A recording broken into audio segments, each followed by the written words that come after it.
với số na anh gồm phòng nó sáng tắt hít cũng hít hiểu hô không cho được những thua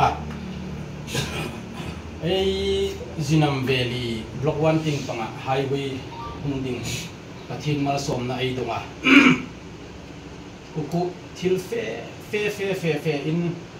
thil hi hung boin bon pe ya hi thila hin ke ting panga kom hin na sat takin mi tok ta hi thil le in zom hin ke khoma kabir mi hui hai le a abik takin boizana ka ko kom cheu hai ke party chan pui ke ta dinga thei to ka thang hem ngai ta ka mala tu hai ya ke mi ngai na tu hai party mi le sa ti ya ka ko khom cheu hai in nia chu khela chun hi wa highway tung chang thu kha secondary ang dewa umana en ko khom na san ta ka jani lai song khan party meeting uma chu party meeting a chun membership drive BJP party in zeg lut num hai ta dinga hunrem chang ami ding go bening online registration online ahung thole khan cho hun hi sali a sak thar sahung kun ding September thasung ani kaya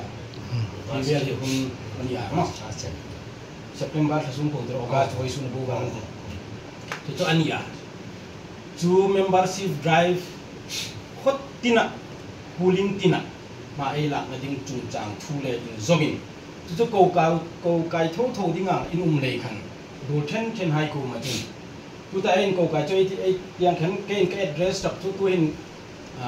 ka ko no khama ta ma tam chu in ni ta amiro ko ka ko no le chewa in thang no ding ka ti na ni no a in hung thang ron ko hom ke khom ka lo ma ni chu le chung me ding ke thu kan sudan ta ka ding chun unit president secretary hai ya who highway in zoma anything panga me ding alignment a reading panga lo thanga athar ting panga thang ta lo khanga lungna el mani lia hi thila ngai tu na sharing for pui thei ding hai unit president secretary DLC chung ang mi hai tu ka dia khan me ding karing ba khom chu in lo nga oi ka chung wa ba lom vong chewana chung nga ka juk ti le tum nang ni khomin phalam chung no in la in uma in ngai sa tu tha ka tia thil chu me te ding anang ni umin 80 no deu hai mani lia ko no wa hai khom lo ni in la in uma ka hil ding adang lam chung wa in no in ka hil ding adang lam chung wa ka hil ding kha pa ngai ko mani le khan ka le kan kham ting pang ka chu in khom ju boin ka chu khrit no wa amiro ko tu thil pakhat ka hil masak lum chu ma sa ti nga dingin thil reng ni min thilan hil chun alo la koi ding zong chara mani en chan chun ngai tu na kha koi thei ngai ani chulei chun boisuna hilaya boizana hung khom tu hai ka chu bin chan nom tak cheu chu me te ding tu da ka chu piang chun ram leng hai khom silai an choya raman suk ta chun an ngai tu na le an mit khan thil phot khap sa samui nan hu laka chulei chen suk sol tam tak laka chulei chen boizana ai thil hil ding khom hin sin la khang an zonga an dik no na ding ting pang zonga lo ngai lovin angai thum dan ding li angai thai thim dan ding kha in lo ngai tu le in lo si ba kham cha ka chu ngen cheu ni sin la katiang khan highway tung chang thui thil ma sak ding ani a highway tuta abula in thum ju khil ta dal ka di tuta alignment thar hung su ga in thoka thil fe dan ju khil tan ka na salim kha ni ta ding ka theta e kuma adet le a e ma ding ani hai ching chat chen ga ju khri ching chung wa e highway hi are vonga e man chen kha la khat do oni ngati chan chinel hi jom tanu a khalai khan ing angaman ta o katia ke khom kan sum tu ka ngai tu hiting chan chin ka lak ing khom thil kha hi mumal ka nei tanwa chulei chun gawati kan ferim tang khan hi ka MSC chan pui nuwa le amin ho ai fe si hin chu ke khoma kala hungai no kala hit ngai no ED kulaya executive director RO da mantia ama tu kan mo ku ye tiu ai highway hi survey ani vat theina dingin mani annole thindang dang khom ni sin la lungril tak chun survey kha hung ni vat sin la eng tikam eng tinam ti kha ei ngai tu na bong ani lei khan ei khom chun kha ngai tu na lei khan karul hai nowalia amin kha bale ngai tiu katia kan hei phone nowa in ED number khom kan nei nowa ame tu nowa in Armstrong an dia hama kan hilaya tameng lo na tin DC no thanga I lam puta highway ma hul lai song tameng road lam hi chu ama jemi hai lam chun jing le in ta Armstrong kha Armstrong pa me ama kha nowa in a chu phone ha Armstrong kha chu Delhi a posting da yan ta chu ama khan a umani a office a fero tia a office khan an ma pana ED khan ED in kan hang ho lim kholai am nang original kholai mi mena hilai hi ing chenam lo open pa ai chamtin ka sukin dola chulai chunama khan in alignment an se ka enei tiu atia chu kai khom alignment an se ki ka wai khat thi na na chule in role chunama khan hinga emerging office an ni officer li hai chun hi ang TV screen li nan ne ya table khan khana mi en puiding ka sonan le ama khan khatak kha alo nei no ne dingana halai khan tuta silchara TGM kha ajuk phone TGM kha video conference eti ringin ta henganga TV anga screen lina video conference khan amin en tirani tuta alignment athara hun so pai amin en tira ke khom chun thilum dang hakajuk ena ana video conference ani le khan ei control ni lo thik thei bek ni lo khu ba pa khana hun en tira kha khai en ani le khan ching mu mal talo ani a ching mu mal no le khan helam chun kating ha la chulai khom chun katiang in nakiwa katiang khan voizan hin e mei ti ding thil hi mi then tam tak chun voizana ka ko kai cheo mai ti ding hilai hung kai in lai ti khom hi membership drive lia in zomle in mata hilai hang thoi mi then tam tak chun ai bila an mi lo hil nok dan achun abiel kham hung lut ngam tono ami hai ko kai ni hiting program thoni hi chu kha thil hi riu marai ti e mai ding hinga thudik bek lo hi atama tam ta thilai juk hil reng khom hin sin la nakiwa katiang de thukhian ang dewa juk nai tumna lungdil nei khom ai juk taka chulei chun pathin rit le a mi rim rit le pathin ri la ka voina ka thil po hi kia in thoka in dik tanga practical a ka mu le ka dong ka tu phai ka thil dingana chu in zom no tu chunang ni in ta ta amiro chang yen num tak cheu pakhat lok chu katiang khan ke ta dinga thanem ngai ngoi hai anga ka ngai cheu hai hung khom hai in ni le khalei kan nang ni khoma thilei thil hai hi hilaya voizana ai thil na khela hin building in face adingana in face la khuna khan ka thil ang chara phuk form thak lowa nang ni khoma in ke voizana hung khom tuai po begin block one thing panga khorit poku hai kale khathon in ni dingin hai ngen phai feel nok cheu ni sin la katiang chun ED in video conference na mi an tira to video conference alignment an lo se kalo rit no reng ama khan alignment na umani min en tir khom kan tino katiang kan pathin khomin ringa da amin en tir thut ani chu amin en tir thut le khan ke khom ka boi so vonga him lom an se him chu hin khan dinga na ke chu har sak na ka tu tingani arem no na tam dingani kating ha ani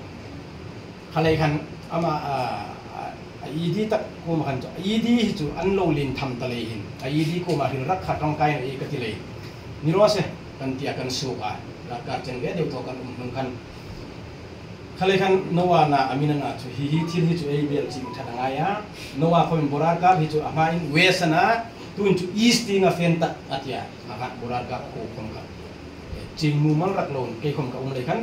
นัวก็จะเป็นต้นขันจุงเล่มจุนิกัตยาอะไรกันเกนี่ผมจุนอกจุงนี่จุนพอเลยที่งังที่นั่นเสกตังลำอันนี้สิจุนสิลจาระเฟนอกไอติวกัตยาสิลจาระขันกันหุงนอกตัวปนิสิลจาระกันหุงนอกว่าดีเซียมจานี่ขันยี่มันจะจัดอินดูเฟนี่ขันอาจุปันไฮขันเฮงินตาอินดูเฟนั่นเตะบุ้งงัดขันข้าเอไลน์มันเอ็นโทค่ะมินเอ็นติโรกันที่เปกันนี่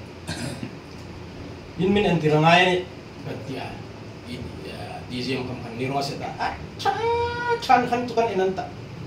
อามาสกรีนอามาไม่จริงฮิอามาแล็ปท็อปคอมมันเนาะข้าเดสก์ท็อปอามาเป็นข้าสกรีนลินเดียวเล็กอะจานเนี่ยอินจูเอ็นนะเท่ากันอินวิดีโอคำกันมันเท่ากันเลยก็มาข้าขันชัดเดียวนั่นเนี่ยอับบุลันทุกคนขันตุกันเอ็นตั้งนี่โคลามาโรดิงโคลามาสูดิงดิงที่เราโคลานั่นขันตุกันบายฮัดสักอันจุดนั้นก็บายฮัดไอไลน์แมนหุยค่ะไอโลนี่ตะบุกเลยขันข้าลำตุตาทารันหุงสิมป้าข้าจุไอไลน์แมนทันขันข้าจุเกย์เข้ามากระจุกเอ็นขันจริงฟักขันกระทีเดินตาจุเลยจุนเกย์นี่ก็คอมเพลนนี่จุกข้าอามาเตบุลเงียบขันก็คอมเพลนมาสั่งจุเกย์จุอพอมาคุยอะริสเฮาส์ซองอะไรอินเซียรินฮัลซองทิลทอข้าจุเกย์ดิ้งจุนเอ้ยนี่คนอีเงี้ยนี่น้องเข้ามาเอเล็กเต็ดปะเวไอนี่เลยขันข้าจุกฮันซองขันก็โทนมาปอยนี่จุลัยก็คอมเพลนนะมาสตักจุฮีจุอันเทโนดิ้งเทคนิคอลีอะก็คอมเพลนอะไรเลยขันเกย์จุนฮีติ้งหินเฟรวาเซฮีติ้งหินเฟรนวาเซที่ข้าก็ที่เทโนอะเกย์คอมไม่ดิ้ง experience เวกันนี่ทูเลยขันยังคอนแทคไลน์นะไม่ดิ้งroad alignment ทูเวลให้จุอะไรขันเกย์จุนเทคนิคตักขันอาดานตักยังก็สวยเซลนี่จุลัยก็สวยเซลนะคนสตักก็สวยเซลนะจุZinamgad aku soisel na tu Zinamgad leila ka intoka KCC begin are tu hai tun hingin ta direct in khakanan adin fe tirani kajukena hihilai khom hian dik no dingani asan tu el kain ka thil tum tak tu alignment thar pa kha munga mungruk soisel kata kha ka soisel na inthok khan tu ta alignment hui pa kha an mi pom nok na dingin dilaya kha alignment thar kha poin ruk ding ka soi sela amma sa takin ka juk tiang kan Zinamgad kha ka soi sela Zinamgad leila ka in thoka KCC direct afe alignment hui amma pa akan chu gawra pa inting LP school ta in diklap pa ka hungana khalai kan ni chu an theino dingani katia tu khela chun borar ka damdo in noi lea borar ka ai bin noi khaเขาไล่ผมค่ะโรลินซังตะลูนี่เลยยังฮิลาเฮเทโนดิ้งอันนี้กะทิยาผมค่ะทัดโต๊ะตะกินเกย์ผมกะทิลเปกาจูเคียละจุนหุงเป็นบาลาดอนอาร์มีไฮนะครับอาร์มีเกมดุยค่ะอาร์มีเกมมาอินทุกะกะหังหูขันอาร์มีเกมมาอินทุกะโซกะ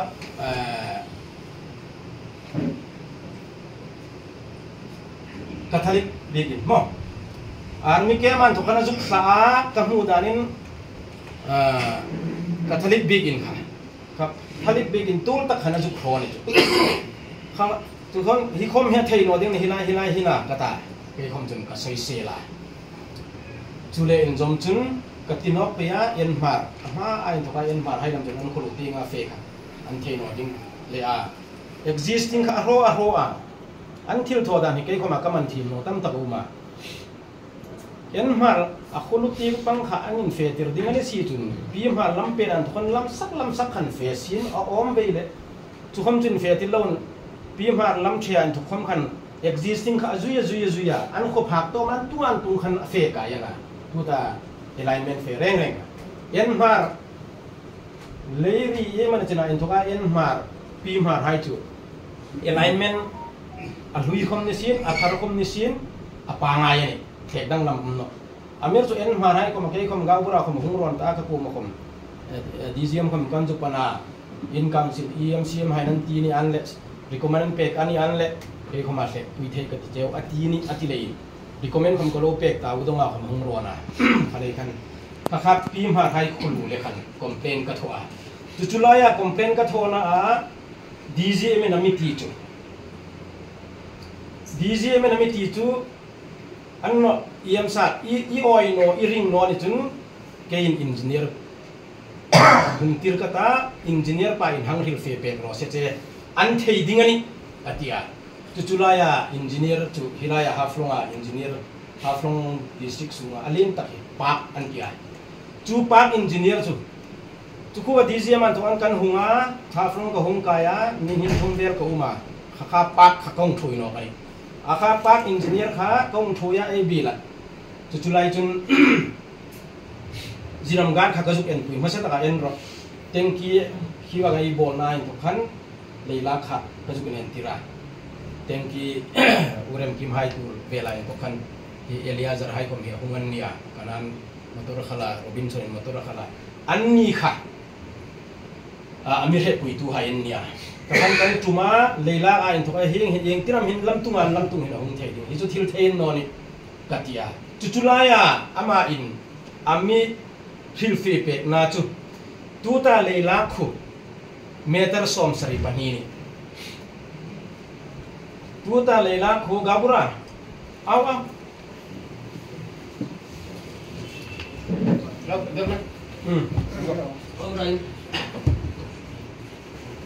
tuta leila hui khu meter som sari pania seina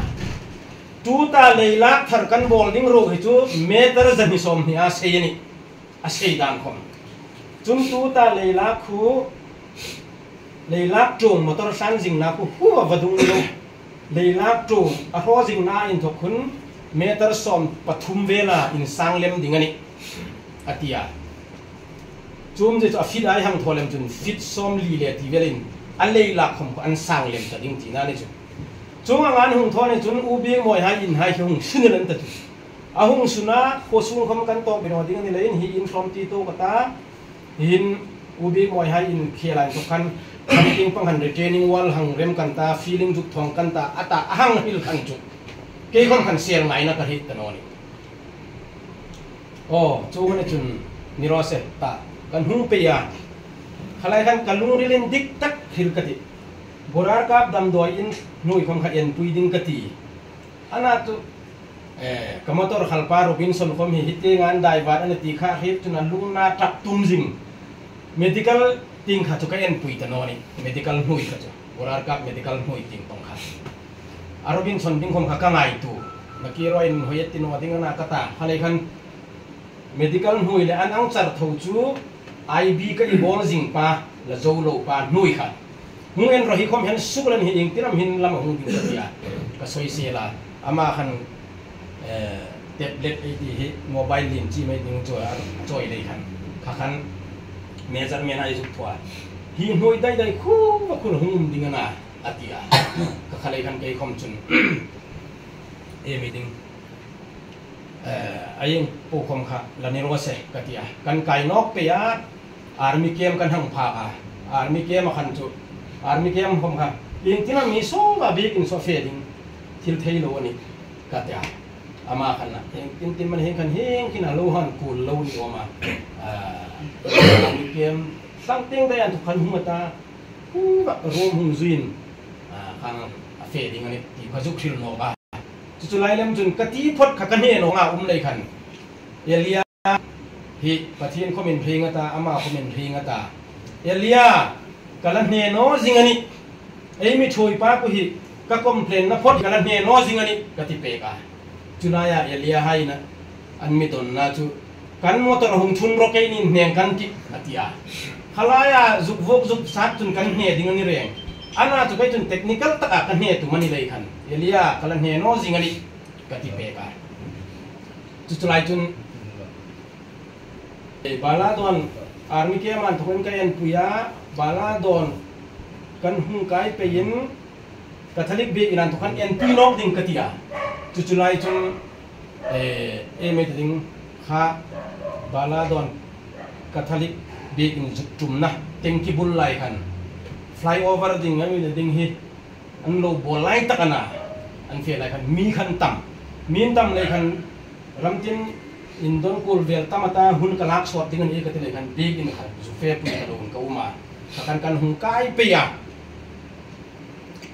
กันหุงไก่ไปยะอินมากันหุงผักอินมาคมขันที่รุ่มดันเฮงนะฮิติงฮิอินโจถูกตัวนี่จุนจูกติงอังหุงนี่ติงนะอินมาคนดูติงปังขัดฮิลาฮิอินโจถูกตัวนี่จุนสังติงอินหายตาติงนะริกส์ติงนะอาร์บอมอังเดียวมูลติงันตะเลยเฮจูทิลเทโลนี่กติคมขันfeeling juk thong kan ta hi cutting thong kan ta meter exam ni ti kan verding ati kha jo ka he meter 35 meter ati ti ka jo click nek nek chung tan wa khang ang khan thil hum uma to jung ke ting tong kom kan ka thon na thapot khan ka to sama ni chu ka lo sama ka hung no ka thil kha tu ta DGM ania chun consultant hai ko man nia hi yang tina mani ding khek thein hi ram sin la katia abin chu an ni khan hi chu khek thein ta no ding ani an mi la ti pek nok le kan ke khom ka sai le nan ta jing de malak dan ding khom ka hi chung tan wa a public in yang tina mani man ngai thu katia ka khatakan khan an ni in hi khek thein ta no ding ani an ti lein council an hu choi ni kha alignment kha council an hung choya council na hang yana ing leya aluin sekam alui pa hi ing leya in nolam antia lam suk lam tu matam to no grade athano apakat na apan hi na kaf antia hi lam koi mo training athano lein an thei no ding leya kan sek ani antia ka khale kan ke khom chun chungan kin chun ke chun em ka thol hit ding ke chu technical taka ka complain na ka lo sam ta sia khale kan ke chu ka tok ani chulai chun ka juk ngai tua voisana en ko khom na ka tiang khan lungril taka mi chanamin ni mi chan no amin ni khom ka ching chung no ana chu lungril taka mi chan hai hum ko pho mai tiu tia ka hil pui chu anna mi chan hai ka ti je chu e ma ding nang ni hai ka fat no chewa ka wati na khom ni chung wa that taka ka thil hil hi bil mi pui koma in sun thei ding mi ri mai e hak e bil ting hung ding tu lain ka rem si no a meeting in voice come to come meeting and told ngani ko hung san san na chu voice deputy chairman election kan ne ya chu zowa ei bill boina ang deu te hi nang ni committee 6 schedule committee anin dina 6 schedule about dingani panchayati raj ani dingani ti hai bi hai aum le kan party po opposition highland rengin party ai ko bin kha thua khan discussion minai puya to pu kom kan la tin no jingani ki tin chou che hin ke dingin elected la kan flop pui tak min lal ama voice deputy chairman aju lo singa mai ding kan juk pe voice hin kha sai seng ot na kha hotel li tak akin booking a thwa chukom mak sanen ta tu kai kom nang ni hai jani janan tu ka sup chai ang dewa uma voi khat tak khatu party mila sa ti bek lo khomin hungkain lang atia akila ka zukhril ding thoni lai jing khom jani jan ding kha ti ni a kha chu kha program kha chu emi ding a hulum no le khan voi khat thulani ke program ne no zorong program ha ting ka ti ei ga pura chulai chun ka ngai tua hi alignment sudang lam shek dang lama umpa ko tu hin viran vira ke sudang lam council sudang lam ama umpa hi tak hi voizana tu ta ka juk thil hailia kala thil pe dingana hi alignment huya kein put ka sa na hailia ka hun amai ti ding hai ka los na alignment hui hi a phasing no a ka los na ka thil nok dingani tu alignment hui a hung chung a masatakin borar ka prama zuktan borar ka prama mi po nan huwa mi po nan rida borar ka ba kuwa hon kaneya chu kuwa hon khom chu amateur sa tingai ti apui sing compensation tinga man tam lai tak tingai ti aku ngapui sing el ta chu ing ang khoma meter za som nga meter za ni chu hung ro ta lo eng ti kong zo khoma hi ku ba bil khom chu kror khat ke khom kan chan ching deun eliam hanin meter som nga som ding na ya kror thum matia hi a designation hi ke sim form thawani a chu ไอ้ development chairman คมอามาอินฮิวะนาบาร์บิลเนียครอร์ทุมาเบสเองอามาอินเกย์นักนักอเมริกันเกย์เล่มจันนี่จุดอาจารย์อันที่จุนฮะครอร์งานเลยที่เดียวเกย์เล่มจุนอันนี้ครอร์งานเกย์ใช่เล่มจุนเกย์จุครอร์ขัดกันที่ครอร์งานนี่เล่มกันเกย์กันไอ้ทะเลมดิ่งมันมันจ้วงเข้าป่าโบราณกาประมาณกับผู้ว่าบิดจุอามิโตเป็กตันวะapa khatna apan hina chum borar kap la jok hil zo kati borar kap a ka aya thingam hai ke ta dinga in penhe em hai li a kasit ka that na po por mi sui tu hai borar kap khusunga party pik tinga ding khomarsin la he e meeting alignment an hung khlek dang lam chun e puji ho talo tu ta sek dang lama umpal chun chungam bok chun hike ta dinga ing tiklai khoma in pe Robinson ka driver pa khom hi enin la nang nya khom in fiet bungani a ina hung ropal a hung alignment hui gana ina rope klor khat le chen bia a criminal tho Robinson chu iem ka juk nam na ding kein apathum na tarpi tarpuang in kazuk en lom no rising hak khomin annin mak ang lia ing ang takam en mani u kho kam hai u loi si hai anni dam kham yetar zali zanga an hu na ro ni khate alignment hui khan chu chu ho ta bok lo chu khela khom chun borar ka khosunga tu hen nakewa ka teng khan Robinson ka driver pa khom nisin la poisa ka pe ga nui ni ding amani ina bola chu khom ku chu chun ABLC pusanga sanga ABLC president pam in kan bol tir chungam bok in borar ka apem leri thalim ru tha topel ama khom ai in atula ku ke poisanga na bol chungam bok chun midang dang khom in kan bol tir tamel chung hai po po khom chu ro ta lo ni chu keil chou khom ke ka hun a ho no chou khom ni loin borar ka khosung khom chun ka aya thingam ka ami tan hlok hlok hai ka juk sil kan no deu le hin ai hun he azaya ka hiran la ka hil tha deu fe la kana chu chungang chun borar ka khom chun asu kuma chu a thei da no dingin tu ta lam thar hung pa hin kata dinga thil tha hil tik ka hit no a thei da no dingin ei motor khal pa Emmanuel ku par le na nau pa ama hon kha alai lung ta a ro no on ta chu tu ta thar pa hin chungam bok hin katar puanga nisi umama ei partia thanga mane thangno mane khom thei mumang ni talo ama lam chun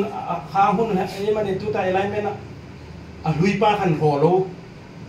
a lui pa na ho no khan ke min tum char char tuina thare na hung ping hina ma hon khat lai lung ta hung ro no kata tinga thanem ngai lok lok a ti khom ka het hek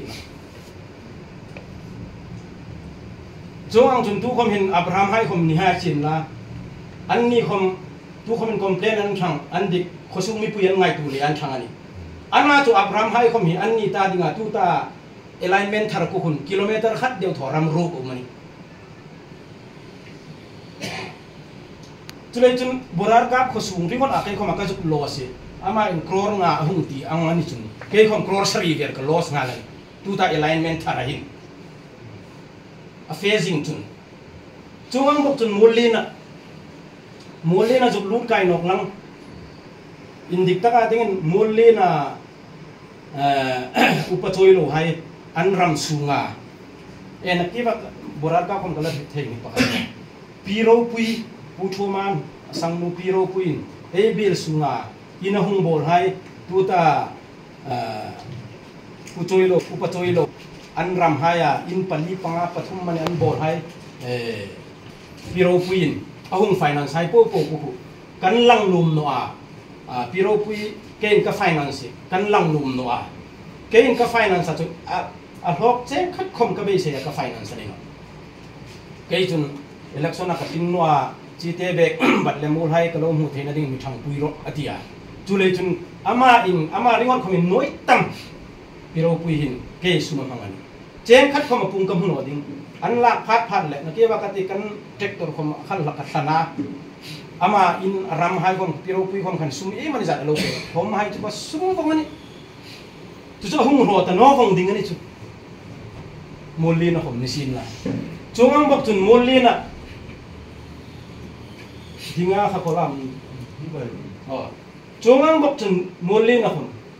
đi nga hin cái sang pa đi nga in tu ram mình chọc bùi khác puson thang liên ram mình chọc bùi à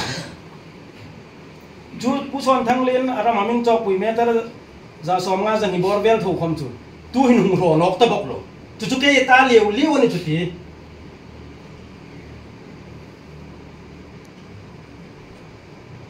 chú ta cái ni mal ta cái chú hiểu không chung ang chuna chú khe là chun cái tiếng khăn cái ai thingam mulina upachoi lo hai pupar thang anh ni hai yeng tinam kamel ma ding mo kamel ma la kin ka thek dang lam ding na sin yeng tinam kamel ma thai ding heng lo ma cái hing yin hun yeng kim min din pui tu anh ni hai anh ni hit yeng tinam mel mai anh ni hunin ro tir lo ka juk fe ding cho nên với gian hình cái hình lùm này chú thu tắc cho nên chúng hiểu hi càng ai tu chú ang bọc in balado na tiếng không chúng lom chúng balado na chúng tiếng không em tiếng kan rol na nó tiếng để chú khang na in ball mà seng na uzong chú leria không ni sin la hi motor khle nei manga kanan an ni hai không in kan ball tir van ro hai không kan ball tir puro ping hai không kan ball tir aro ta no chú lấy chun cái hisab đi tiếng cái là cái mà upar thằng nào mà hisab à pro ngã ti pa khani lo tiếng cái con zong không mà cái chun genuine anh din không mà intik tanga aret anh calculate anh supung thắc lo cái chút tụm này cho nên supung kuna anh chán tập supung thắc lo không mà cái chút kron hi le kron thum cả loss ring anh hi alignment thara hin cho nên chúng ta giúp ngày tuổi cái không siêu phê đàng chút tu hin a bill sunga alignment hi kain ka khe kanga thì lấy khát ta chút tất tu với gian hin cái không mà siêu phi na amiro also politics ai lạc lụ ta thì lấy thua ai phê quỷ anh à tâm lem em anh hay hình chung anh thấy ham chung khu thiên khung chung politics là lụ nó mấy nhiêu politics ai lạc lụ ra opposition zonga ai phê à thì lấy thua này chung em ấy thì opposition hai reng chung ruling party ai ni ruling party in arpui var kha arpui varan yang tichun opposition ai chunan ve anta so yeng timit an humani arpui vom anti ni chumo chu chungang zonga ai fe man ta o khomkati bang ni ai bi la tu ta ai highway chungchanga ai boina ko cho nên politics sa chun lalut no ram itu politics sa chun ahur khom la sot tu hina lom polai khom ka chunga lom song no tiniu in lom no vong ding ka vati na ni no e mani za chu up down in shake in tu thei ngai tu ta lungwai no po ko mi ka tinga la thang thei ngai in chu khela hi politics kom hi chu filmet ka ta ke chu kan ho a ke ya lungril su ko na in to ka hi politics a lut kan ni le a bel mi puinin mi phuda tu khom khan 92% in mi vote him no ka hi politics a hin ke fa ka jong tum chung no pathin za chawin ka trong hi thudik a ngai nom tu hai chung he thawin ti hi politics ai no lang khom fa chung tho ka ti sumdong na ding pathin zar ning tin man ka hil sei no khom he tu ngin ni chun hi ke in ka ngai dan chung politics khom phil ka ti ke chu local mi kan ya ta te phai ka pinga ta te phai ka seili na ta te phai ga bura ka ni jinga jinam valley local kan local khama kan pa hau bul hai khoma an lo khek puya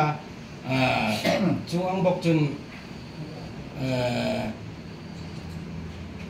pungai dam hai khuman lo khek puya tuin puzom thau hai nan khek pui no ka an lo tho ai bi le lo hing thei chu no le kha ta khan ka ena ami pui mi phu na le ai politics kom hin sin la ke hi atan na le atan song na to tren local mi bong ni thei ta in na ti ai du sa mana tulai chun tu ta a ding kun ke kan king chun wai jan hin atam le min ke ro in no man la in tin khusik ne tan hong lain la be la nang in ke tan in ti chun kan ke ngal ding hi politics a hin ke kom ka ha dam bi no kan him pui no kami zen no kan hok em lam hi chun panel di man MSc kan tu ka ha dam met a kan hok in dik deu akar chang chun tu ta aniron jon roi mani an hung thwa group an chimin khat vat hai sin la em khom kui bo tok lang khom kalung chung khop chun kalung ril dik tak ka len so chun hi politics a politicalized tho ngo me ni khu ei lam lim chung chang thu amiro tu thudik voizana in thilum dan ka thil hila in thoka tingai ti amila social no group highly a thu fe na henum lowa ring zona lo tong hai ka chu ke khoma ka hi thim ka no ding amilo tu thil fi na ka nei no chun voizana hi ka thu thil po khom hi e meeting nang ni hai khomin mi he puin ta thilin mi fe pui ding ka chu ti ta kan katiang kan ka ka le khathon hai ni dinga ngen na ka sim cheu kha ania chulai chun thil tu khom hin ngai tu ding tang taka uma ka sol hi alignment chung chang tho khun so taka kani ka ngai tu a ling le a ring la umam kana hi hle ka hin katia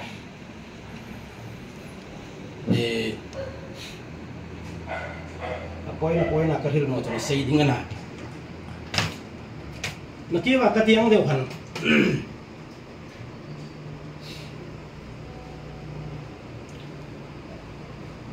Gauhatia ED kazupan Silchara DGM kazupan AB la engineer ka hung thoi zo le in rula in miring ha ameding in mi ngai bel theina dinga kazup ring pakhat chu ED kazupan Gauhati Silchara DGM kapan engineer ka hung thoi kha le in zoma Gauhati ka fe komin he Silchara cafe komin he engineer ka hung thoi la kami hun tam khanga cafe ko vel vong zo nuwa ka hung su ka ame de ding ni thum ka khat zo a alignment thar hi a thui hung su ka ni lai khan kha ke ni tin tak ina mo alignment hi sek lo sin la athar hi ne thei lang tia ka i boi pui ka san ko vel na kha a sek dinga ka san ko vel na nga in lo nga nga tak le ya ring hel hi kani mani o khom chu katia amiro wal chu ing lei tak mana ti chu nakila ke khoma in don na kasim ding thau chewani a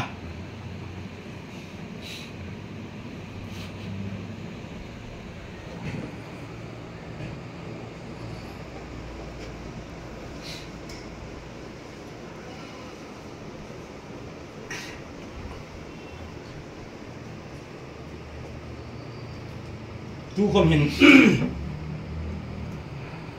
meeting zani gabura hai mani zat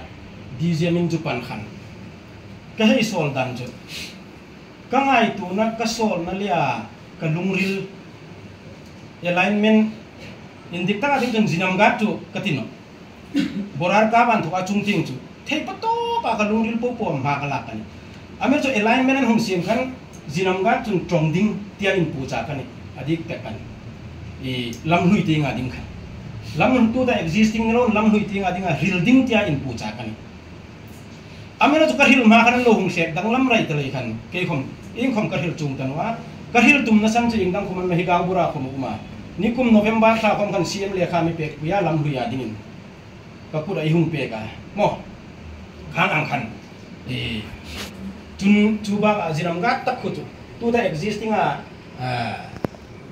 hun nei hai ram nei hai chung existing ting panga thei pato ben man lak ding reng ana man lak he jing ke khoma amiro gal tu azinam veli pumpui chau khom ni lon noa hai MSc hai khom nya sina pau damingai khom nya simna zinam ga tak khu chu ei nu ei pa ei pi ei pu alo ro tu hai pu pu khom khan hi chu at ngai ani hi chu a grade a thani ti hi mi po mi support ani gabura dang dang khoma an mi support ani khu tak zinam ga tak a ding khan chu mi then tam tak chun ama in ramanei lei gabura na peka antia tu khom chu lungril chu na amiro tu kathil tum tak chu khakha engtina mai ding ziramgan alignment tu ta existing road khu chu mi po khom nei ri da ziramgan bazara in thoka sang pui army camp tung po kha laman tung talua JCB khom accident a mi khomai thia motor khom voying jan lo mo accident a khakhalai khan kei kaum la ya kei thunei na po ka vanei no khomin kei zinam velia elected in kauma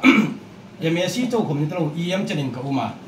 hi lam kha apanga ya ahunga mani pathian jarin ing patino ro se accident mani mani lo nok sin la kei khom min tum thei ngai mu de bien mi pum pui po khan hilai hin lama tha an mai zinga ai hil zinga ti khom thei ngai chun zinam ga chu ching dewin ching ka ti hil ka tu mani ana tu ka hil ma nan hung khlek dang lam te ban ke khom ing khom ka hil chu ta no ni zinam ga thua ding chun chun uma chu khomin yen tin takinam alignment a hluya khan fesin la ti ngai tu na ka ni zania gabura haila leader mani za DGM ku ma in jo fe lai khom khan DGM pa khom khan ing ang lein mani a DGM khom kha alo tong boi met in kam hua in video ai khom ka kam hu thwa EM pan hi inan mi phone a atia chun in EM hai abuka EM ko samlo atia chun EM luk alak chis gabura luk alak chis atia chu nang ni in mi ring ha ang wang umreng kha alo confirm ang diwa ta tu hin kha me te ding ke khoma ka rin thim thei te no chu lai ta ka juk ti num chu DGM ko ma chun in fading azana khan ka phone ani itebula ka hunga thil ka hila ing ti kong dong khoma hing lai hi cheni sai hi portion hi athei no ding tin complain ka pek che le in ruling non engineer imitir peka pa kan hang ena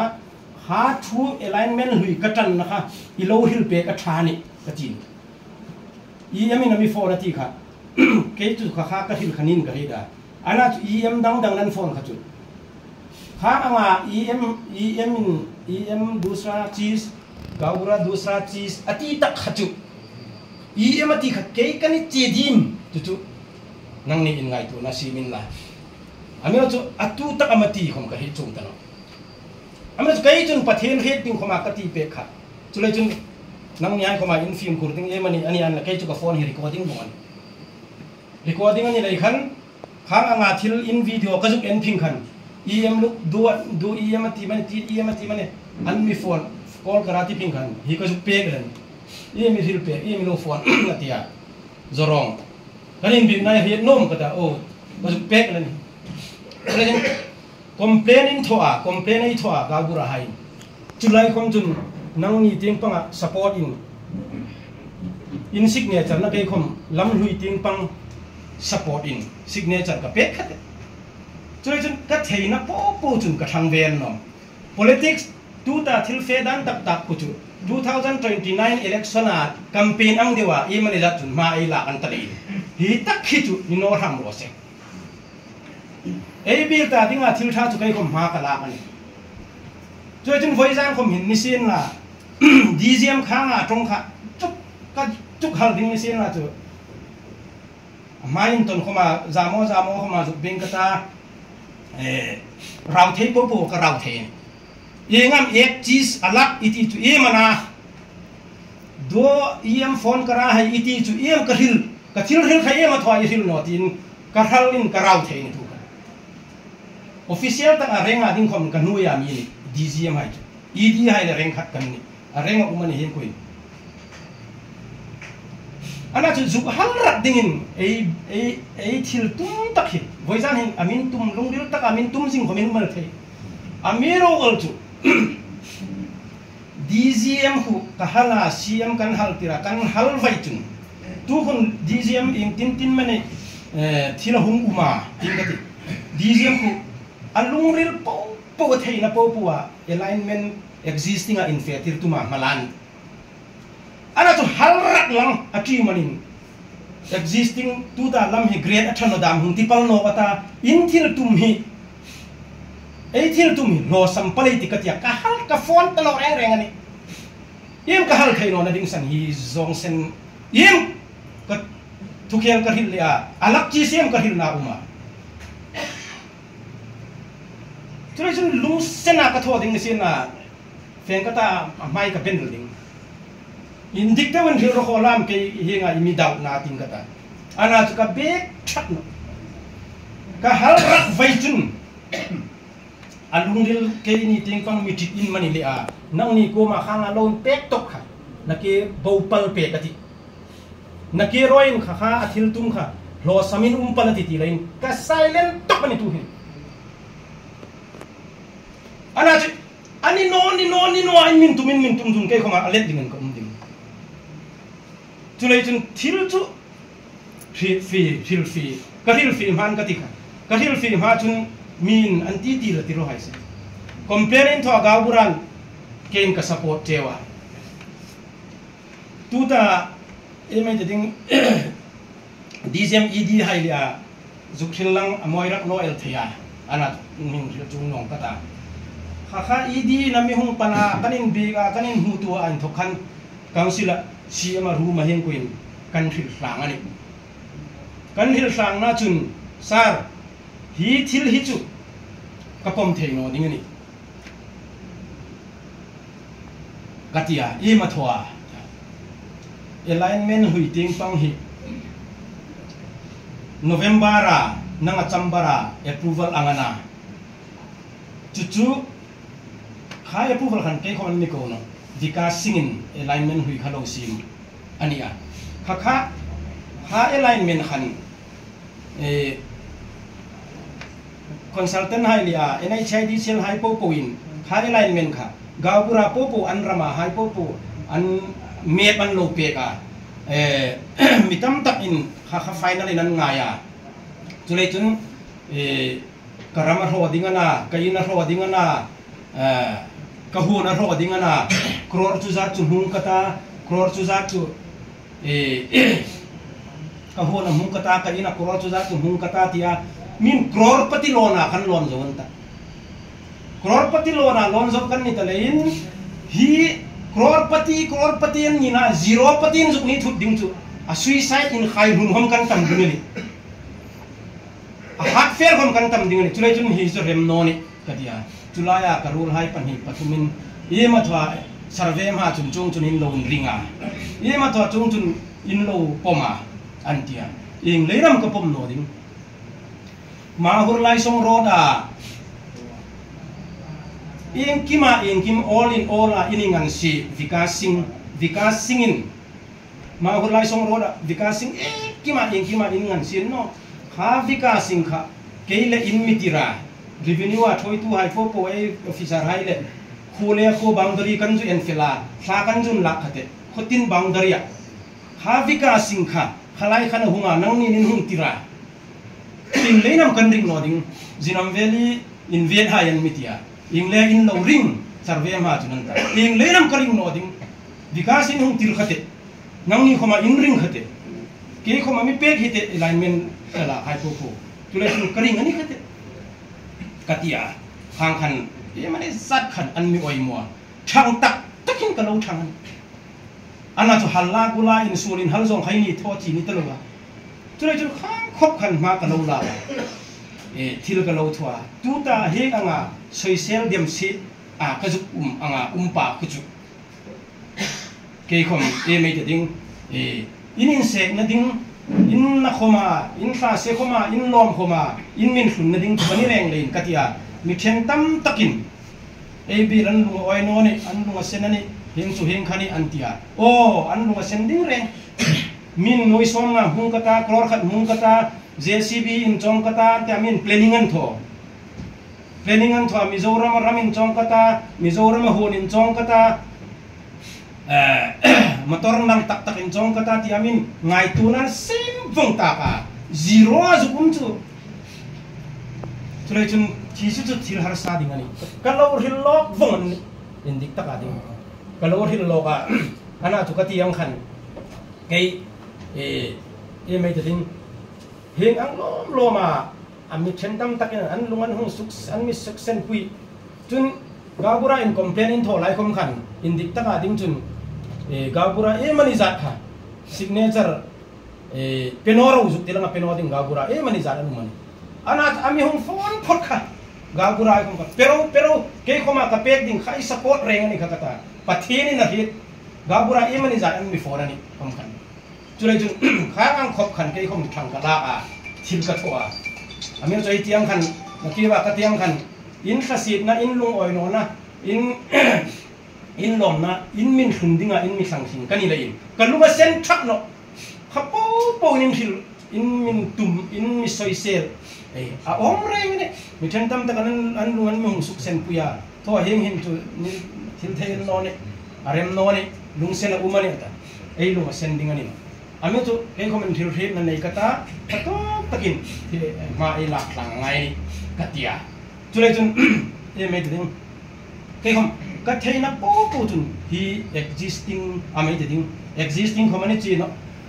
new all alignment ting alignment sim masak khan ke kom in thang kalo la ka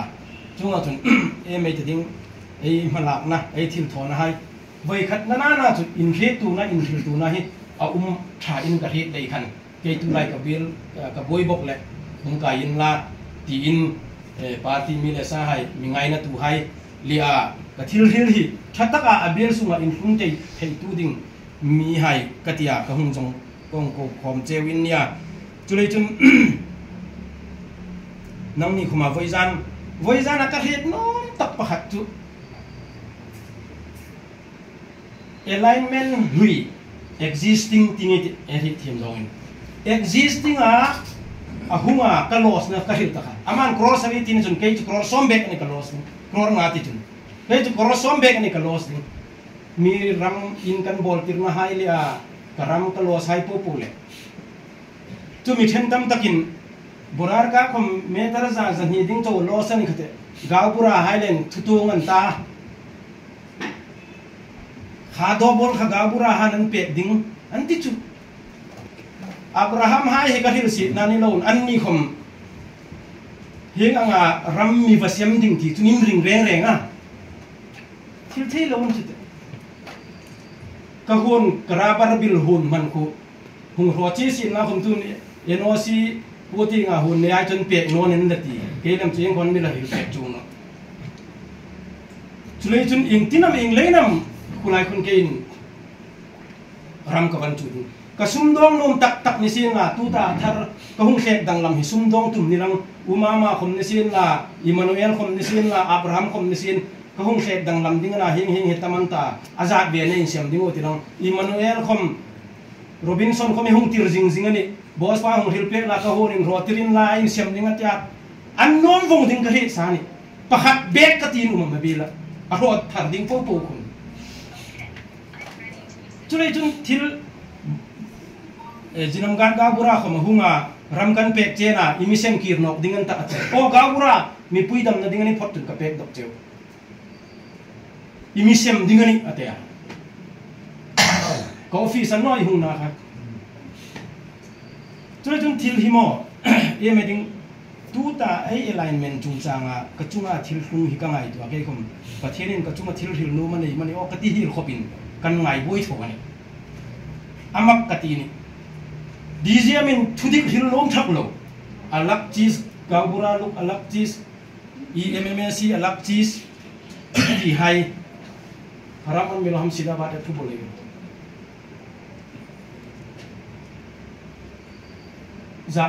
zania programming hung mang tum khom kha mani zat hi party voisan ju party ang dewani ka ko cheu hai in lo ni rak no khoma party ka bel top cheu ner in lung ri khachwa dang ta DGM in ju pan khan in hung zan ting vel khan gabura le hen kanin be ga gau burahin chỉ lấy hai thằng lôn sắc tiếng mi hai po nan in hu pui tum che gop so ban tho ni ati chu chỉ lấy không ni sen tu không cái chu welcome hung lo in num le kata chu ai bi la khan thun lang ka hit nok dan tun ama hinan tin ti mani ai em pain pupar thang hai hi committee hai phone a chỉ lấy ti lâu trung tiếng bầu chụp thằng pui cái thì chơi chỉ lấy chừng mi trong bẹc nọ rồi ti à committee hai anh cũng mà này committee hai à giúp hiểu này anh tin không anh chú chú ai mà cùi mà thúc hiền anh thua lên hình ngay cái hết thì nó này cái không mà asan ding om không cái hết nó pakhatar proof main to na in donor thei kan ing halan chỉ lấy hai thằng lo in min mu pui ro hung kai ro in beng kat tip thak an ni nang ni program ani zania in thu as iam pan ko kaya gabura rolan throl pui tuma gabura hain khamani fellow dingan tin whatsapp group in nei mani kha existing WhatsApp group in nei mani ka hin khanan hilanen ta in WhatsApp group kom kha ami hung pe polan tam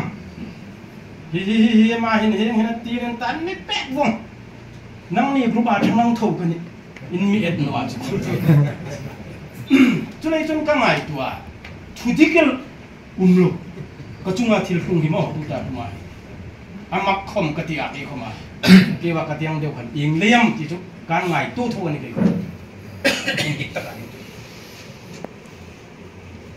tôi chân tu không hình em ấy thì đinh thiếu quay tắc đinh lìa em thu rồi tắc không hình existing khăn great unseen thắt hết rồi nó tu hành năng ni in Sofia cái in ang cái không khăn hết thì nó đinh anh dia tu không hình proof tama ni em ấy thì đinh hit aset tak hai hi consultant hai ni consultant antia chung hai chun grade in kim estimate ang sima chu consultant pa kom chu ing leya in hlegam kata phone ka thwa dgm e mata keni chuma exam mo keni em mo purna in mi pe keni counseling em kan hleg na uma e mata dgm trong dan hen dik no ni katia razak jain anta aset tak pa hi chú không chụp recording cái này không anh anh chú in ngay nôm nó in ngay pay nó thu kia là in ngay tung thâu tiếng em mình giặt chun nang ni hilan thung hai cái gì nó alo hillo hung phone cái tai hieng chun hung tiro tia asim phone anh tiro thâu không anh chú pathen red ding coming hi thu dik không chú ấy thu rilai po không hi report anh nó ấy bill group cái pay ding chun gabura han signature in thona ka support na teu khom ka pek ding dgm le kan in phone na khom ka pek ding hiwa consultant hai le kan in phone na khom ka pek ding ing le in hinga hin chok boi mana kata ama ta chu tirakhan ake puma hen miring ha ne ti chu awam dan tak chu consultant in estimate hen sima alignment an sima ha alignment an sim ka dgm kuma consultant chu private farm ti thaka consultant na estimate sim tu alignment sim tu anni khan an sim chu vong khan department ai ti chu NHIDC la an submit la an chu an submit na kha an submit kha council an hung choya ai ni nim senek lo kan siam pa kan lo approve pe la an chu council permission khom khala ngai chu rai chun kha thilin tho e ma tho hiang hin thilin tho ka ta ka juk khan ama khan agree thanwa lama koi talwa motor li na fe thai no ding an le ya chu le ya chu kan the kani chu e ma ta ke ni in min tuma katia ama chun ani na tak hi vikas kha tu ta consultant ai ti pa Razak Jain attention chun thengin ta Razak Jain hi consultant a lu tak chief consultant na chu Razak Jain consultant chun vikas ha engkima amang ane chu vikas ha thima avara ahoisena engkima kale kan kharajat jen kan vikas sing khan azuk pe khlak han tuin vikas sing le a rajat jen in kalintuna in hekintuna ai sha ani chu pakhat khat hian in ringla anen ringla in tuan in chok bui na khan vikas sing in engem ne pressure hong pe ka dgm hai in alignment check tharanga kha kha a council hai khuman thang ni ngati khangang khan anni in chok bui in tu na khan thil chu ei ni khom he ei face ane chu tu hen dgm kom hi chu hal ra chu koi morak dingin tho chi ni lo alignment an hung sim fela survey ei zo pha chun ei sum kha ai amau na hung sok dingani chu chom jola chu phil nok kati ei bil ke khom ka boi ei bil a public lam chu in boi ding reng thil chi kada ei bil ei boi pakhat chu e rit fi no compensation paisa hi central a hung sa a amount fix a anga ei ngai ni chu ha amount sa fix a amount ka crore zaman ta ei lu rila ei ngai tu na le ten ke khom janila khom elias lam chu milan tu na ni paisa saving sa tam din chu ti mo in ahung ro ta no ding na alignment tharin tu ta elias ra ni la ya abeng wa ta ba man abu ni adang lam jin boi ding re ngai saving sa tam asor kar pa chun saving su mata athem chun kha paisa ka council a ki sa existing chun ina tama compensation amount hung tamata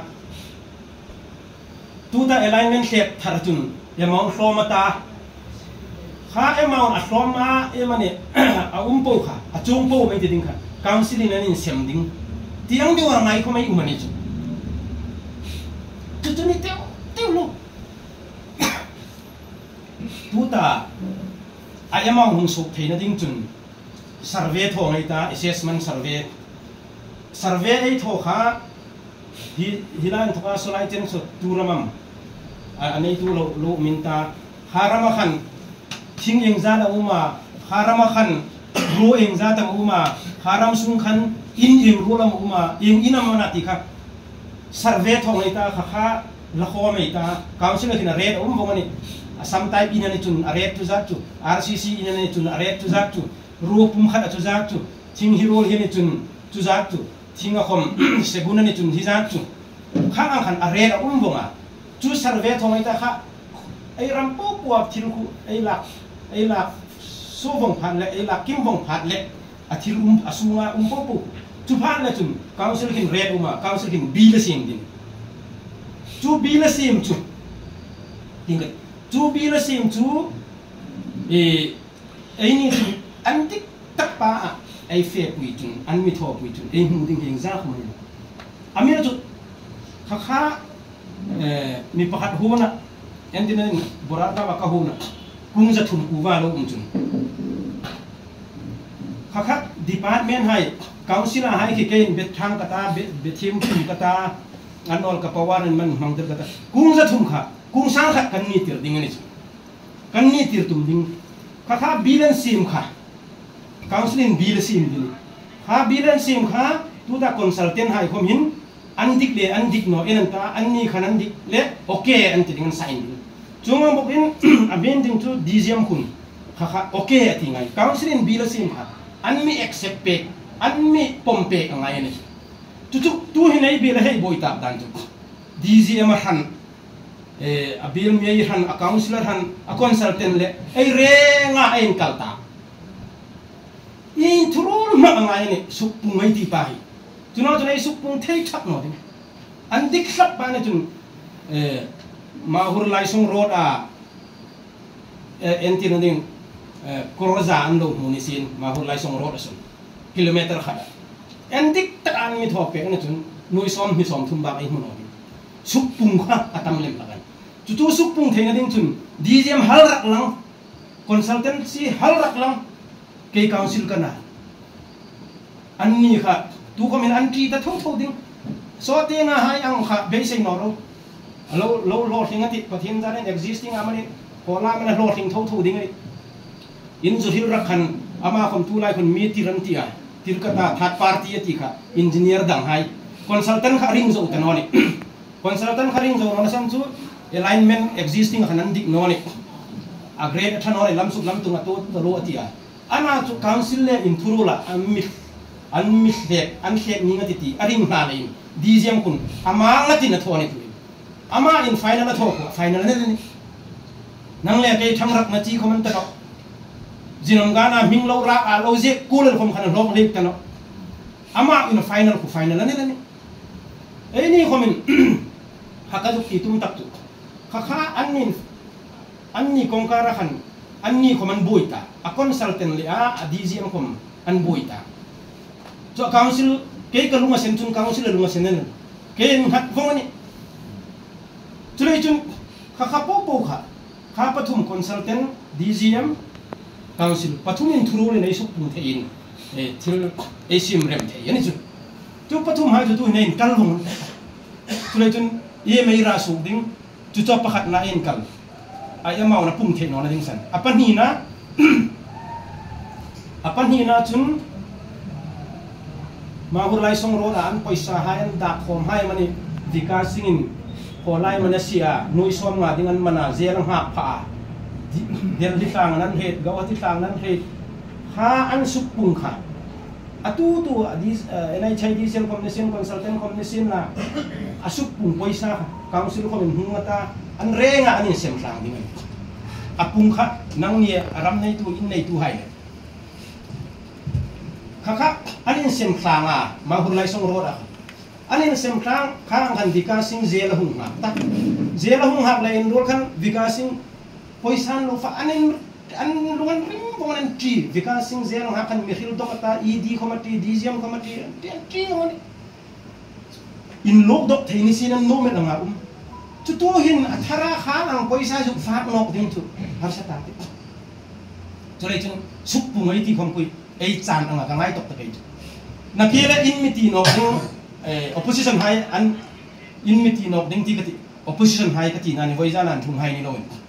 อินมิตีนอกดิ้งจุดหังรุมไล่ส่งรถอินฮิโร่หินน้อยจุดจ้าจูมาจินามันจุดสิงขัดจบAMSC ปานาฟักโซเนี่ยที่นอกดิ้งกันนะมั้งอินโจวัดบัดเซนอินโจวัดบัดเซนกระหอกตักไปคอมมินต์ตักอะไรดิ้งจุดจุดเลยจุด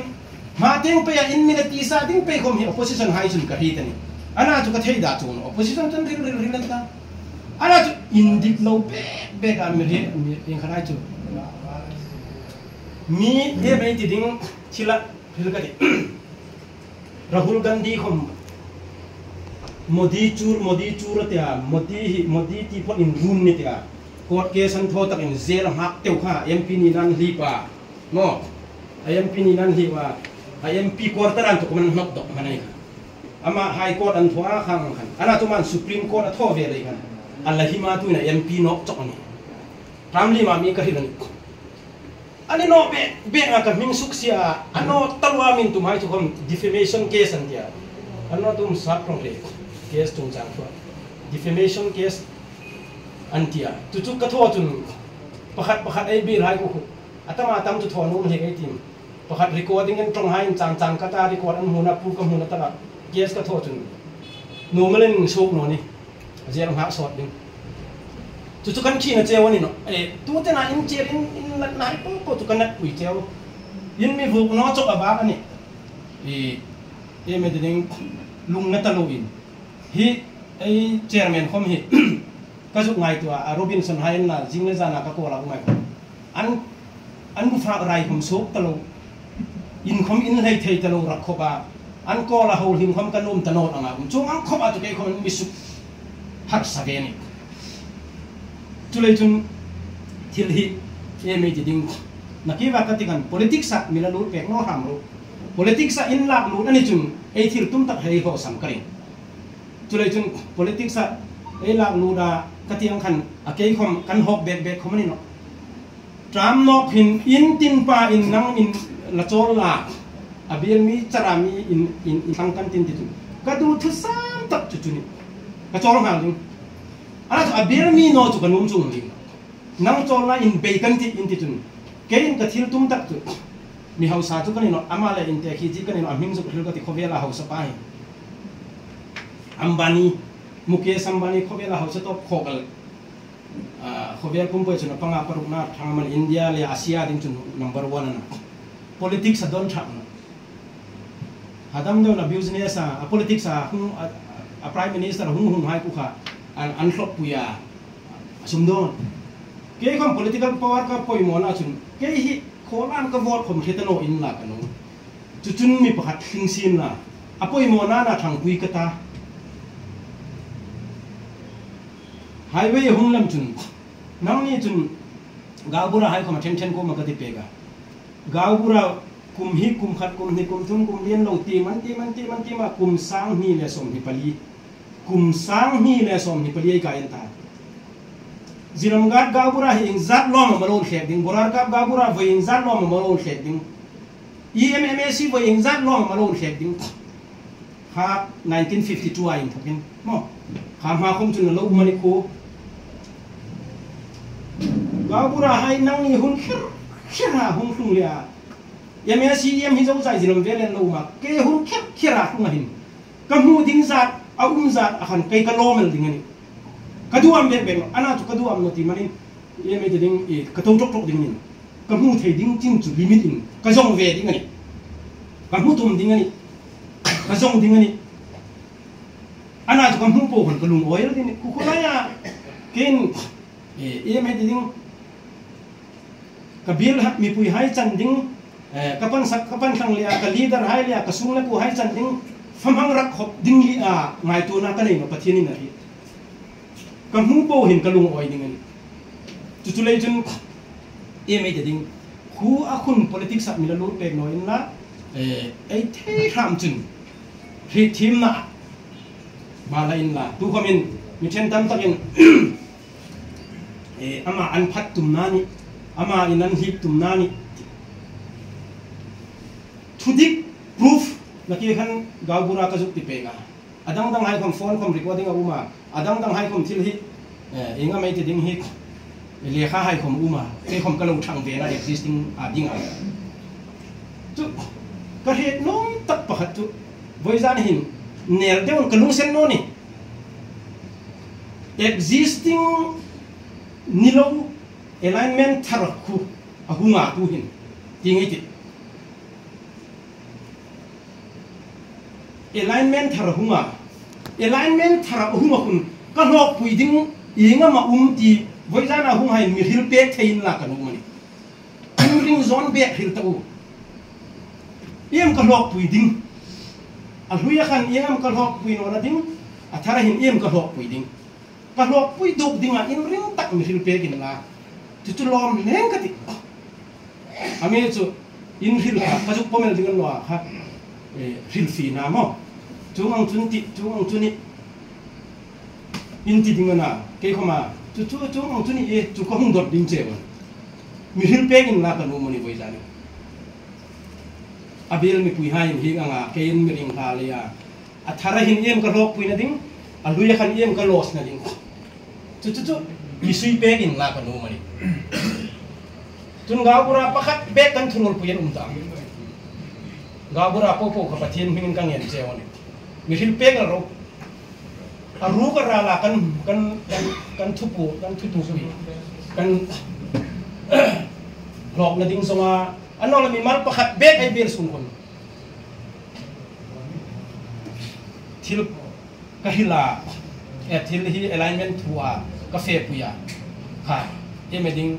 chung ang khang chunia ai khet ding ana mani le a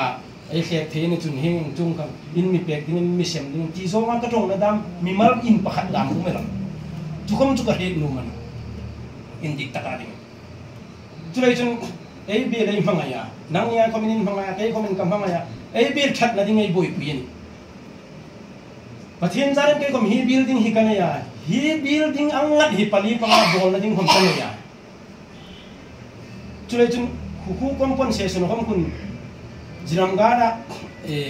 ka in auma chun gabura hin keni clansin kan sem ding che ni tia yalia hain ka pek ding che ni tia leiri akan sem ding chen in tia molen ro isu karet the no gabura le ama hin suman mila pe a kan sem ding chen in tia chu an ni pe tum na khai man lo tak het ta na ai hil pe kan lenin tum tu tan ta tu in chu ka juk pe ching be ye mane sum chu hung kan ai thok ding ani mu hlong ram teng ka thei pa to bin thang kala ka hawel mu hlong ram chunan mu hlong rama thang kala ang char khone bel sum lalang tu atira in to in red le ma ai to in lo la khom tum tak tak lang ai bel ku aram azat ve ne atam ku ken lo chopin thei ka dik pu tak tak lang ami pu in red ma ka he na te lam hung ding ha hun lai khan ken mai te ding ha do ha lo mangin ma lo la lang azat ve to ni no kan chok zol ka ring pathian jarin noi khat noi ni ai bi la bo te min advance an hung sem khu kror khat ba ani dinga pathian jan kror khat kan in ring no mi riet ma han kror khat khoman chok zo wang the no ni entinen bana do na ma himani rui tang kata hilai lam hilai hun hin chro noi khat khat noi hin hin man hang tho lang sum dong tum tak tak lang yeng lai nang ka tho the no ding a thei ta lu ana tu khang lung dil re teng kha pathin ring ta ka tho no reng reng ka tum sin no reng reng ka bil hai nan tan ding hu no hai se ti tu ka thil tum ma chu chu la ya min sum dong ke yang yem hun ho EMMC po ting ni EMMC en tho lai ni sin la an ni dei na sat ding dan ko in dik takin thil ka ti ke chun the pa to bi nei bi ko hum ti man mi then tam atam le mani ho ka ku ma hum misuk pung pek ding heng chung kham nang akanin hat ani ati khan ei bil ko atam le mai ni chula ka ti chu ke yamin hat no ro ka en san ding cheu ka ti na ni no in dik takin hilaya khom hi chung ka ti khum tamin ke in hat no ro amiro chu midang in hat in na tu mani department NHID sel mani a consultant amani anno le council revenue haya mani indonin la in hadin la an ya ke in hat no in la an ni khan in za na man su pung pek thei cheu survey thong ai ta kar kha chung e mau na su ni an ni in za na man su pung pek cheu in hat nai khan ke ko ma ka to san no ding cheu ke in za nam ka su pung thei ding in za nam ka su pung thei ke ko ma ko ma ko la ding ni tu compare thong ai ta atam lem na na in fair ding ni tu ta hung san po pu hai hung chu sum dong na an mi mang tu mani poisan be se ni ke rok chun tu ka be se no ka bir hai hu ro nan la ka lo mani tu le chun ke khomen ka hung thang kong la ta compare tho ding ani tin kan kha dong ni pakhat khom ken ka chel tangan e bil mi hi khop hin ke khom chun e bil ta ding chun kan pe e bil la hin lo en tan la ka chi san phat pha cheu le in hi chou ding ani MSc EM ngir mura ai ngira ai fe dan khomi na ke le ye me ti ding kan pa na ni no thudik ka di ni in ki ma tu khomin ai no cho mi him dit hi limit no cheng som nei pan zakhat nei pan sang khat nei pan sing khat nei pan noi khat nei pan kro ai kha na ni ai no sing ai ku ban alung oi vong ding ai no lai sing khomin en kol anga du gen kol mi him tam chun politics sa chun in ni ngen tok no chun ka top mak nel ami puin mi phu tok no chun ka top na nang ni le ya politics wi ka tho ka bel ni kailem chu ami pui ka mai tu le ka tho me ka bel ni fa zong na ding ka hau ta lu pathian jar chung chu le chun e mai ding a politics zonga hi mi ning na in mi nei bet no ram ro bel in ka hilani chu le chun tu khom hin meeting alignment of Larry High in tuta alignment tharan dit ato kha in iman thulal ha tama ni asit zong in katiam khan gabura imani zat tho ngro tutulaya pakhat chu alos a hi imani ta ding chun CM hai kom min poisa sum kom an sim pung lak NOC phot chun rambo komin antia anzong tulejun nang komi irabar bilar hono koma noi som ni som thumai to CM pa hilpe eta long lo ma ilos tun อามูดานคมไงตัวน้องไม่นิ่มก็ที่เปกอามาหนุ่ยส้มที่ส้มทุมาจะไปสานเบลโนโตตุเสียมปากหังหิลเปกซายังจะเห็นค่ะรัมโบเข้ามาอินโบเข้ามาสุมันหุ่นละเที่ยงอันที่ทัวจุเลยจนกรอดทุ่มเวลเบกมันนี่savings อันนี้เที่ยงสินจุกลีดเดอร์ไฮเลยมันนี่ดักกระสุนลุงอ้อยนั่นดิ้งกติยามีประคัดมาอุมาเขามามาหิลโนลาดอร์ลายิ่งขัดน้อยขัดน้อยฮีเปียกดิ้งหิลเปียกลาอันไม่ตีนี่กังสิลาช่วยตู้ให้น้อยซ้อมนี่ซ้อมทุ่มินกระดอนมันอาจารย์แล้วว่าน้อยขัดน้อยฮีเปียกดิ้งจุดหิลร้อนไม่ตีกุศล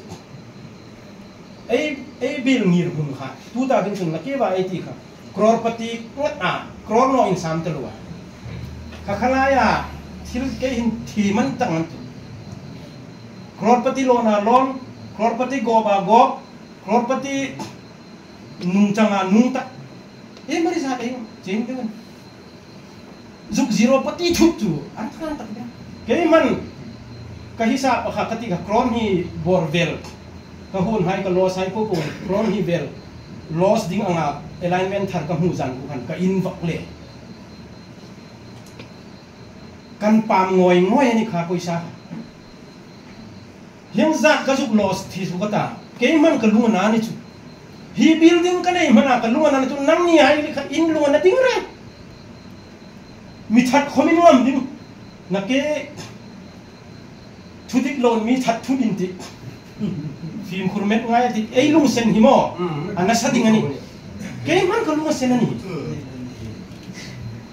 จุเลยจนทุดิกตักขึ้นตัวทุจริงเบลอะไรทุจริงเบลโนจุมสุขสวดเท่งไงนี่อ๋อเบลอะไรจุดจะฟิล์มคุรง่ายกับเรื่องนี้ผู้เอ็นผมอินละ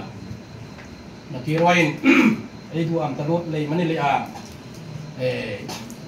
ยังไงทางไอ้หลักตลอดเลยมันนี่ทิลทูเหตุดานินดิกโนเลยมันนี่นักเรียนว่ากติให้ยังดังขัดจิรำการให้เหตุดิ้งจนนั่นนกขัดกาวกรปายินจิรำการให้บวินวอล์กช็อปอันทอนอันปันลุมเจนมิติอาจุดทุ่งเวลาเกย์พวกฟอร์มเกย์เกาเจียวอังอินโลหิตนกชุดที่เขาโอ้ละนั่นแต่ว่าชุดที่ให้ริงเขาละห่างขัดตั้งนี่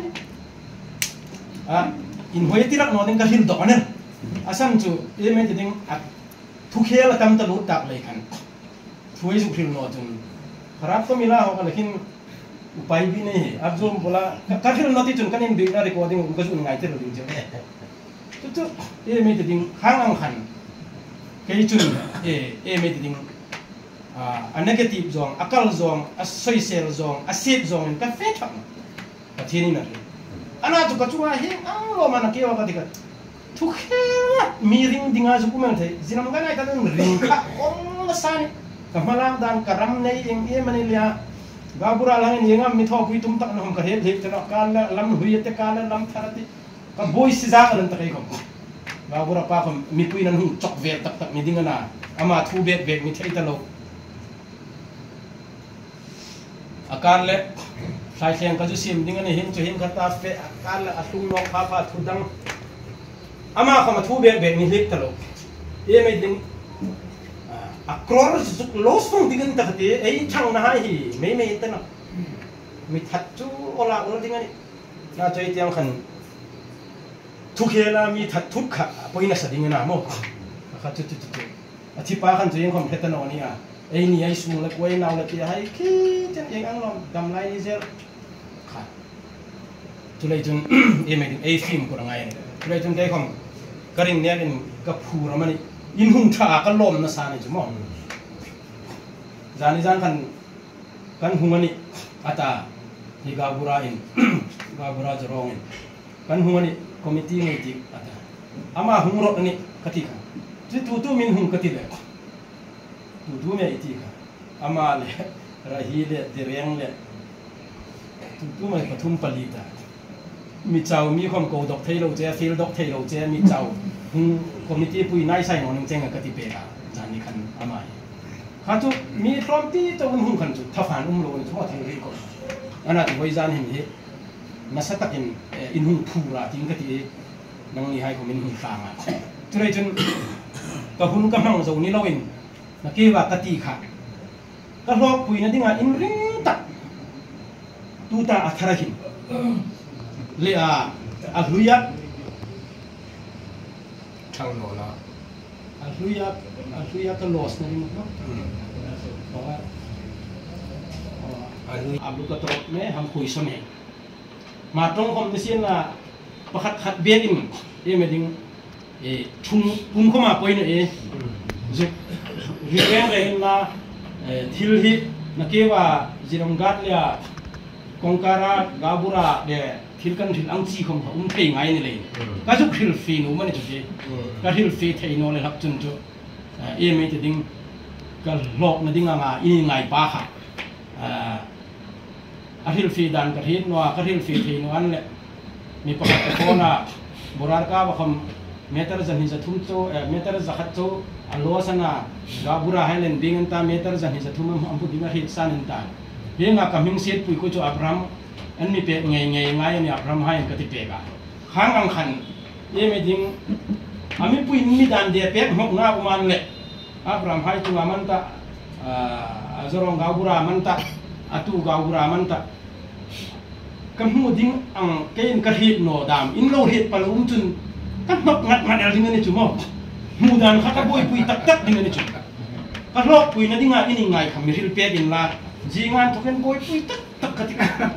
chulai chun kai ka tha fan ni chumo ha rol kha ding ti chulai chun juk mu juk hit kain kai ngai tu hin ka lok pui dinga si no athara khun aluya chun crores le crore kamu ding ka ti pu partha calculation ni khalai khan in mi hil pe thei chun kamu po yo za ve sem de ning chewa e me te ding ha ka hit no in mi hil a he chun ka hit no na ka ju hu ber sa ding hi athara khun lam thar alignment thar in ka hu ber sa ding ka hit no a in mi hil dok pe thei chun kamu an la za ve ka sem ding chewa chu hung mi hung ngai to pui ro ka ti na ni chu nang ni ta ding khoma tha fan umata chulai chun a ASL tong mi ngai pek no in la ka hi chai no ni zorong ga bura hai chu chi te in an mi sem tum kha amha alignment khan chu army camp in kul lo in army camp in kul lo army camp shooting a flacting pang khana shortcut ana wasting ha army camp sung kan pek che nen mi ta a ro non ri ping khan kha tu hin khu tingan kul ta le khan an mi pek ka be sei de wa an ni chu char chu hi alignment ka be sei man hom chu mi pek khom karing be be ling khom na chu ka ju be sei de ku mani khang de khan chu la jun ke chun ka mu no ni halai khan e me de ding ISL tong zong khom mi ngai pek no in la ril thei e me ding thu ta ke khoi san chu lam thar alignment thara ka lok pui dinga ei be sei le ei ring dan hai mi then tam tak trong no thano tak taka in mi big hai khom ka hi ana tu ka thei ta thak no ka sung le kwai khom ye man za lung senen ana chu chu thil no ro ka sung ngai khom inna suk se do hi thil hin ka ti le ka thilin ring ati tu le chun khang ang khop khan thil chu man amiro gol jai tiang khan thil hi ke chu e me te ding thu khel khil a thêm taka lein per dewa thu khel khil ding chun ka lein li khom hin ring khom su ka jik be be hi no chun dik man he ka hil dok zo no bang la yin kinam tu le chun ka thil hil hai kha thu dik ami ngai pe gin la ka juk tiang chun tu ta lam lin thara ka lok pui na ding alignment thara alignment hui chun cross rate ka loss ka ti kha adik taka din chun cross hi vel ka loss ka ringa ana chuma calculation na ki wai juk ti na kan cross rate ka ti na so chun ahil thein uman le ahil numin uman le hun toy ti ke khoma chi te tu le ka ta thil la juk en samet ka ta ka ta kan kan bil khat mun khat ki ma thang hai ei ni le em thil free ngay em thil tu ngay nang ni khom voi jan hin in lung ril lo in fe no in lung ril na no kata thilai ta khata ka lo suk su na uman le zinga la cham ko bang ro ting kata sai thiang sim kata ngai damin ni kata ne ka khatu khang ang khop ding khan abi la khoman no le abi la ngai damin hun mi ding ani ngang isuk su len ti khoma ka thol ding tu lai chun e mi ding ken ka hok puina ding thu hi alignment hi ken ka pe ka ni ti proof amu thei a he thei chun alignment thari ke thu a si mani ti a he ma ai ri na chun kom chun ka hok pui ding le ka tang kai puina ding chu toy ti mani hai ri ka ti chi te don ni ding thu ta pin ele ma thila elian da ma thila en chairman na thila chairman na thil kha forest hai ram kilo vel thing hai tam ding na council ho ding na ti thu kha karing la deu na ni atia point chu kadon ma ko ma le manan don ni nan thit thit ti ko chu ring thowa na chu chu thil tho ka ta council in hi highway compensation mu chu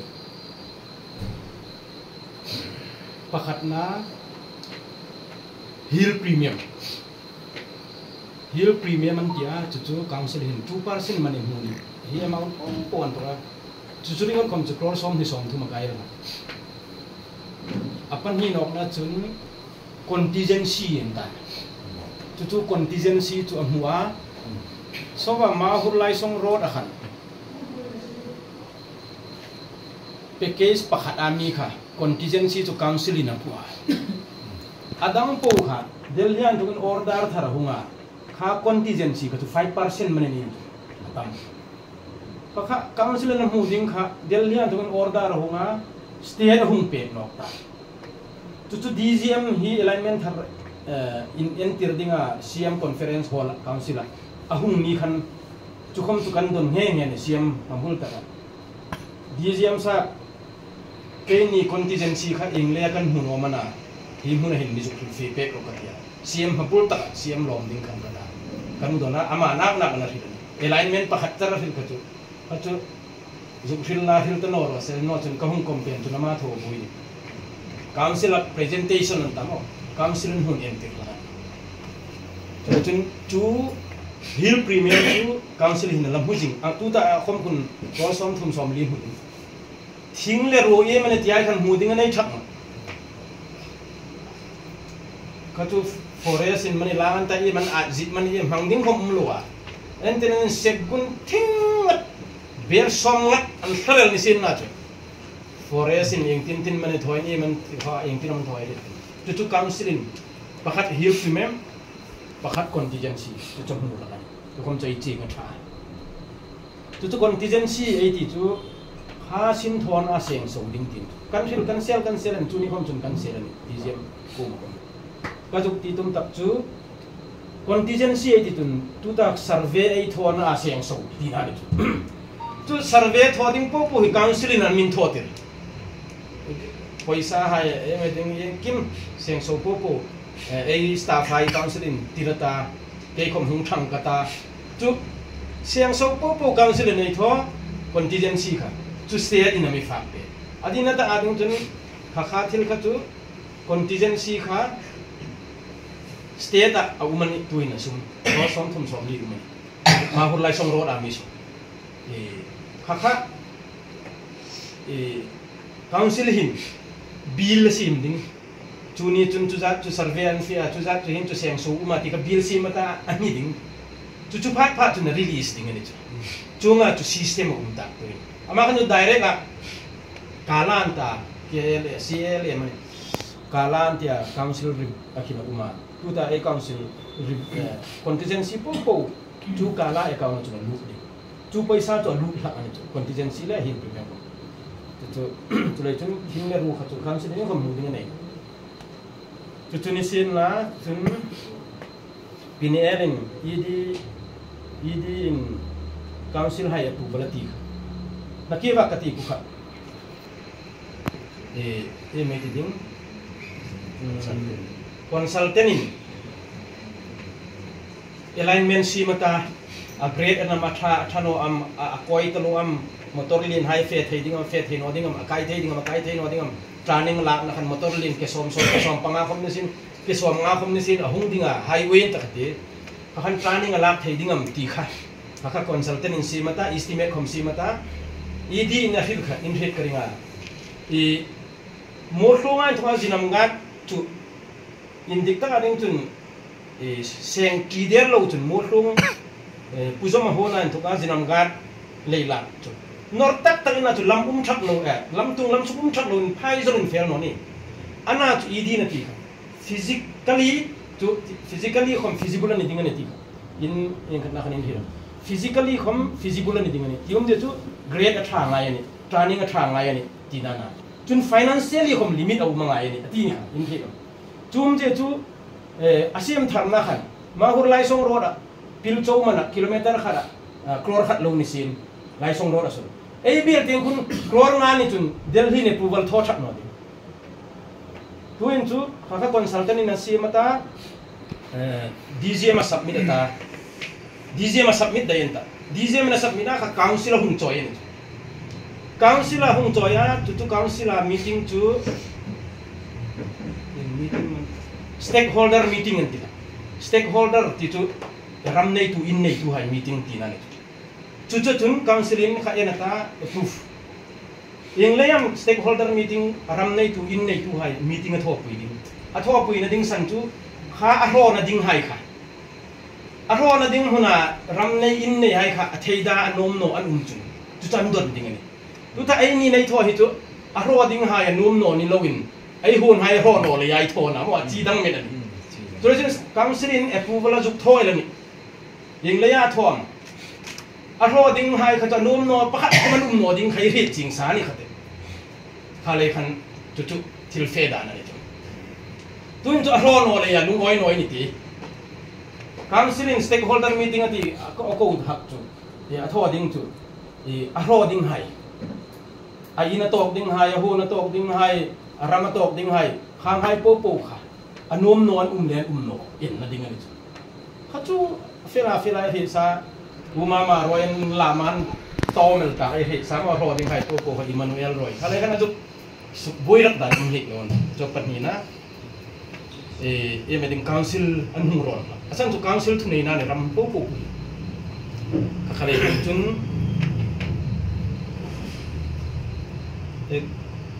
existing area zarina silkha tuta existing hi nake ba kati kha in dim DGM kun consultant hi aring la kajuk tinasan tu consultant le a council hai in thuro la kan khet anga DGM kuna ngai ni tu chun aring la ni council le consultant Rajat Jain ma Vikas abos pa tinani Vikas ko to suspend ta kha Rajat Jain kha ni khong khan council of kha Rajat Jain le a councilin an khlek ni ngati ti chu DGM angai tu na khunu mani tu chule chung kha DGM khan consultant khom roi ta lo khale khan third party ka roi ti pe cheu kha midang dai ama in personally in ka tho ding ni ti ka te independently in ka tho ding ni personally in kai khom ka enfel ding ni ati kha tu khun survey tho ti karinga ei bil sum kon wa tharin existing kha asan che englai me ti tun kha consultant khan englai ni se ka me hang ti pe grade athanwa lam tunga tam talwa craft lam koi tam talulein ka he ani atia chulai chun khuwa pa khan council le amiring ha lai khan khuwa pa khan personally in individual in kan check ding kan third party hai kan en kai thak te ding ani atia khu physical mangsak le ro thei ani chun khu confirm ne amiro tu ke khoma kareng kan hu yamin ka ti kha meeting sipai hai reng khom uma engineer hai ringa uma council EM elected hai ringa uma mo kha hinga ring hi sim sang ani ti entinadin state atun minister chief minister mo cabinet minister uma state minister mo kan independent minister no miti ang deu kan haring akan tu keni huya mi keni tu state minister ring cabinet ring na sim pa kan ring zong kan tu huya nga ana tu huya ni le ni thu thuai ba tho thei ko mani tu tu le counseling ing ang ti sin na khom mi puin ing ang ti in na khom Mount Everest amane Himalaya amane lamsim ro highway tin an thei non ti motor fe thei na ding khanan sim ding ya tu ta an hung en khu voizan hing khu hung lo hing nge ti ti ke hung kating am makiba Elia jarin ati ama in tu ta ku final ding ani fel ani al ding ani itia imizuk ti mo hakha kazuk fil fi na san tap tu ta an survey ku motor indik taka lo fe thei ni chu indik taka lam koi lam suk lam tunga no ni chu ku final na ana chu ku thei no chun tu ta ding alignment thar kan tho ding chu pha chun min tum no in ti a thei hol no chun training motor ke som khat ke som hi mani training len hai lia mani ni chun a fe thei no ding chun a consultant chun a thei thak no ding ala ti jing ni tu kan dona ana tu annin hiba data antia ahang collect pa ame ding consultant Razat Jainin ahung collect pa kha khom kha hinga lekha juk en that khomatum tano a fila hung tir to pani tu khun kha chu at pui at thot a putak takani DGM hi existing ading ti chain atir tun data antia hinga lamsuk lamtung kholam pin at cutting in zat amum ding CM in zat amum ding quantity in zat amount in zat am tiai kha ale kha mi zukena asuk fel di mani kado ti ni ken ka sta di ding na ti jew ana tu fila alaman ro tira tu kun an entir to ku aputak tak dinani me ding existing ading khan tulai tun me ding kha an hun thoa ken ka zuk tia nang ni nin tia ahung pomel ding ani chung thak technically ya athei no tu thei no ne ki khom che ri sangai tu pau tra ni sin la dang hung thil nok tu anno ting panga thilei fe pui in thil khom he tha thei de chuma alai khan thilei hil ti khom khan ka ti ka ram leng hai chun samita an ming lak lo pha chun mi rin khoman kap lak khang ang khok khan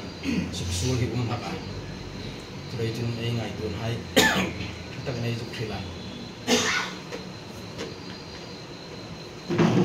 tulai chun athei chun tam no khomin ei chairman thangin